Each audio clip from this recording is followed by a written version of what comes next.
నమస్తే. Vision, visionary. Vision అంటే దార్శనికత, విజనరీ అంటే దార్శనికుడు. మనం క్లెయిమ్ చేసుకుంటుంటాం కదా విజనరీలని. ప్రపంచవ్యాప్తంగా మనకు ఆ పేరు కూడా మనం మార్కెటింగ్ ద్వారా తెచ్చుకున్నాం. ఇంకొక ఆయన ఉన్నాడు జగన్మోహన్ రెడ్డి గారని. ఆయనకి ఉన్న విజన్ గురించి చెప్పుకోవడం తెలియదు అనేది ఆయన అభిమానులు అన్నమాట. ఆయన విజనరీ అనే విషయం ఎక్కడ చెప్పుకోడు కూడా. ఇవాళ ఎందుకు మాట్లాడుకోవాల్సి వస్తుందంటే, ఆయన ఆ రోజు పరిపాలన చేస్తున్నప్పుడు తీసుకున్న నిర్ణయంలో భాగంగా గ్రామ సచివాలయాలు కట్టారు. పెనట్రేట్ గ్రాస్ రూట్ లెవెల్ వరకు వెళ్ళేవారు. 15,000 గ్రామ సచివాలయాలు. ఇమాజిన్. ఈరోజు తుఫాన్ వస్తుంది కదా, మోంతా తుఫాన్. ఈవేళ ఆ గ్రామ సచివాలయాలు అక్కడ షెల్టర్లుగా మారుతున్నాయి. దీన్నేమంటారు? విజన్ అంటారు. మరి ఆయన్నేమంటారు? విజనరీ అంటారు. అనాలి. ఆయన చెప్పుకోలేకపోయాడు. మరి ఇవాళ జగనన్న కట్టిన సచివాలయాల మీద చంద్రన్న గారి మైక్ సెట్ పెట్టారు. అంటే విజనరీగా క్లెయిమ్ చేసుకునే వాళ్ళ మైక్ సెట్ ఏమో ఆ గ్రామ సచివాలయ బిల్డింగ్ మీద ఉంటే, విజనరీ గురించి ఎవరు మాట్లాడుకోరు. 15,000. ఈరోజు తుఫాను వేళ ఇక్కడ నేను మాట్లాడినది గవర్నెన్స్ అండి. Governance is a continuous process. ఈరోజు టీడీపీ ఉండొచ్చు, రేపు వైసీపీ రావచ్చు, మొన్న వైసీపీ ఉండొచ్చు, ఇవాళ పోవచ్చు, ఇవన్నీ ఓకే. బట్ ఆ కంటిన్యూస్ ప్రాసెస్లో భాగంగా ఏంటంటే కొంత దార్శనికతతో కూడిన నిర్ణయాలు ఉంటాయి. డాక్టర్ రుషి గుప్తా గారు ఏం రాసుకుంటూ వచ్చారు, అండ్ ఆ నోబెల్ లారెట్స్ వాళ్ళు ఏం మాట్లాడుకుంటూ వచ్చారు, క్రియేటివ్ డిస్ట్రక్షన్ గురించి. సహజం, ఒక మార్పు వస్తున్నప్పుడు అండి ఎగ్జిస్టింగ్ సిస్టమ్స్ దాన్ని అంగీకరించవు, ప్రతిఘటిస్తాయి చాలా బలంగా. ఆ మార్పు మీద టన్నుల కొద్దీ బురద జల్లే ప్రయత్నం చేస్తాయి. ఆ మార్పుల వెనకాల కుట్ర ఉందనే ఒక నెరేటివ్, ఒక రాంగ్ నెరేటివ్ని, నెగిటివ్ నెరేటివ్ని బిల్డ్ చేసి చాలా బలంగా తమకు అనుకూలంగా పనిచేసే వ్యవస్థల ద్వారా జనాల మెదడులో చొప్పిస్తాయి. గడిచిన 5 ఏళ్ళు జరిగింది అదే. చేసుకున్న వాడికేమో చెప్పుకోవడం చేత కాదు, చెప్పుకోవడం ఇష్టం ఉండదు, చెప్పుకోవడం చేత కాదు. ఇది నిర్మోహమాటంగా వాళ్ళు ఏమనుకున్నా వైసీపీ వాళ్ళు మనం చెప్పాల్సిన అంశం ఇది.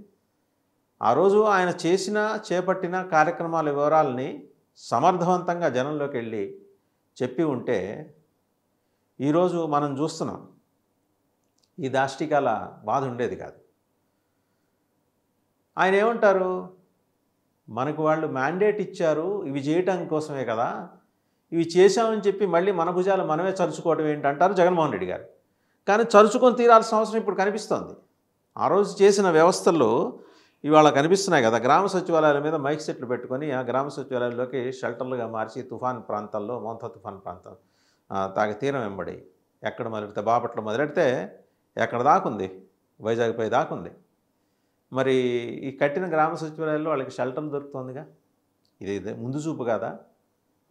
పోనీ మీ భాషలో చెప్పాలంటే దార్శనికత కాదా? ఆయనది విజన్ కాదా? ఆయన విజనరీ కాదా? సో అంటే ఇవన్నీ నోబెల్ లారెట్స్ మాట్లాడినా మన రుచి గుప్తా గారు, ఇండియా ఫౌండేషన్కి సంబంధించి రుచి గుప్తా గారు ఆవిడ చేసిన అబ్జర్వేషన్ అంటే సూక్ష్మ దృష్టితోటి, సునిశ్చిత దృష్టితోటి మైక్రో అండ్ మ్యాక్రో లెవెల్లోకి వెళ్ళి పరిపాలనా వ్యవస్థల్ని పటిష్టం చేస్తే రాబోయే రోజుల్లో అవి ఇచ్చే రిజల్ట్స్ ఎలా ఉంటాయనే దానికి ఇది నిదర్శనం. అంటే ఎప్పుడో తుఫాన్ వస్తుంది, 2025 అక్టోబర్లో తుఫాన్ వస్తుంది, దానికోసం అని చెప్పి ముందరే గ్రామ సచివాలయాలు కట్టాడా జగన్మోహన్ రెడ్డి గారు. ఇది లాంగ్ రన్లో ఏదో ఒక ప్రజా ప్రయోజనం కోసం అది నిర్దేశితమై ఉన్న ఒక వ్యవస్థ. జనాలతో నేరుగా కనెక్టివిటీ గవర్నమెంట్, అది ఆ కనెక్టివిటీ కోసం అని చెప్పేసి జరిగిన వ్యవస్థ. ఆ వ్యవస్థ ఈరోజు జనాలకు షెల్టర్ ఇస్తుంది. దీని గురించి మాట్లాడుకోవాలిగా. అలాగే దీర్ఘకాలిక రోడ్ల నిర్మాణం గురించి ఆయన మాట్లాడారు, టెంపరీ ప్యాచ్ వర్క్స్ గురించి కాదు. ఇవాళ మనం ఏం చేస్తున్నాం, జస్ట్ 3.5 కిలోమీటర్లు రోడ్ వేయడానికి 600 కోట్ల రూపాయల సీడ్ యాక్సెస్ రోడ్ని నేషనల్ హైవే 16ని కనెక్ట్ చేయడానికి. ఎక్కడికి వెళ్తున్నాం మనం? వేర్ ఆర్ వీ గోయింగ్ మనం అడుగుతుంటాంగా. What are we doing, where are we going అని అడుగుతుంటాం కదా. జనం కూడా అడుగుతారు. సో అడిగే గొంతుకల్ని ఎక్కువ కాలం నొక్కించలేరు. వాయిస్ డెమోక్రసీలో పాలసీల మీదే మాట్లాడుతున్నారు. పాలసీలే, ఇక్కడ వ్యక్తులు కాదు, వ్యవస్థలు తీసుకునే నిర్ణయాల మీద మాట్లాడుతున్నారు. నిర్ణయాల మీద మాట్లాడుతున్నప్పుడు ఆ వ్యవస్థకి నాయకత్వం వహిస్తున్న ప్రభుత్వాలు, పాలకపక్షాలు సమాధానం చెప్పాలి. మరి ఎందుకు చెప్పట్లా? ఈరోజు దీని గురించి మాట్లాడితే గ్రామ వార్డు సచివాలయ వ్యవస్థను తీసుకొచ్చింది ఎవరు? జగన్మోహన్ రెడ్డి గారు. గ్రామ సచివాలయాల ద్వారా మోందా తుఫాన్ మీద ప్రజలను అప్రమత్తం చేసింది ఎవరు? ఇప్పుడున్న గవర్నమెంట్. అప్పుడు ఆయనది గవర్నమెంటే, ఇప్పుడు గవర్నమెంటే. అప్పుడు ఏపీ ప్రభుత్వమే, ఇప్పుడు ఏపీ ప్రభుత్వమే. సో గవర్నెన్స్ అనేది కంటిన్యూస్ ప్రాసెస్ అనే దానికి బీజం వేసింది ఆయన అక్కడ 5 ఏళ్ల నాడు. కొబ్బరికాయ కొట్టి అయ్యా ఈ గ్రామ సచివాలయాలు బహుళార్థ సాధకంగా మనకు ఉపయోగపడాలి, మల్టీపర్పస్ ఉపయోగపడాలి, మల్టీ డిసిప్లిన్స్లో వీటిని మనం వినియోగించుకోవాలి అని చెప్పేసి. రేషన్ ఇంటి దగ్గర తీసుకొచ్చింది కూడా ఎందుకు? మీరు ఇదివరకు ఎప్పుడో ప్రవచించారు కదా ప్రజల వద్దకు పాలనని. అది కూడా తస్కరించిన పాలసీయే ఎన్టీఆర్ దగ్గర నుంచి. ఆ పాలన అలాంటి పాలనే ఇది. ప్రజల వద్దకు పాలన ఆయన తీసుకొచ్చింది. ఇవాళ అది ఎత్తేసారు. మీకు నెరేటివ్స్ ఉంటాయి, డిఫరెంట్ నెరేటివ్స్. అప్పట్లో ఇన్ని వెహికల్స్ కొన్నారు, దాంట్లో ఇంత కుంభకోణం జరిగింది.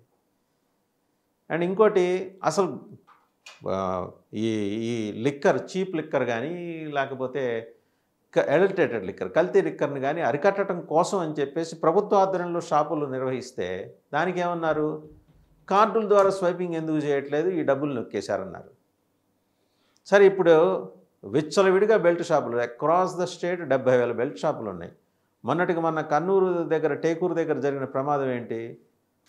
ఆ అబ్బాయి అందుబాటులో ఉన్న శివశంకర్ అనే కుర్రాడు అందుబాటులో ఉన్న లిక్కర్ షాప్లో, అదే బెల్ట్ షాప్లో తాగేసి రోడ్డు మీదకి వచ్చాడు.